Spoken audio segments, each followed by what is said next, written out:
পৌঁছে গেছি হোটেলে। শেষমেশ এসে আমরা হোটেলে পৌঁছে গেছি। এই যে টুনটুনি অবস্থা দেখো, 100 টাকা লাগবে বলছে। তো হোটেলে এসে আমরা পৌঁছে গেছি, এখনো রুমে ঢুকিনি। এখানে যা যা মানে কাজকর্ম আছে, যা যা অফিসিয়াল কাজকর্ম ফর্মালিটিস আছে, সমস্ত কিছু এখন রেডি হবে। রেডি হয়ে গোপাল দা এসে এখানে বসে পড়েছে। গোপালদা একটু কড়কড়া খাবে নাকি? এইটা দেখো, এটা গড়গড়া না, হ্যাঁ এটা হুক্কা। হ্যাঁ, এইটা এই দেখাও, হুক্কারই বাংলা নাম হচ্ছে কড়কড়া। জানি, বাট এটা হুক্কা কি? হ্যাঁ।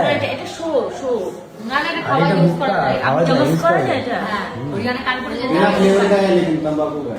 तंबाकू का है वो। अच्छा खाए हमने हरियाणा से देता तब सकाळ ओ फ्लेवर अलग अलग होता है तंबाकू में হুক্কা টাইপ সেটা। তো যাই হোক, এটা নতুনত্ব দেখলাম এই জিনিসটা, এটা পুরো অন্য রকম।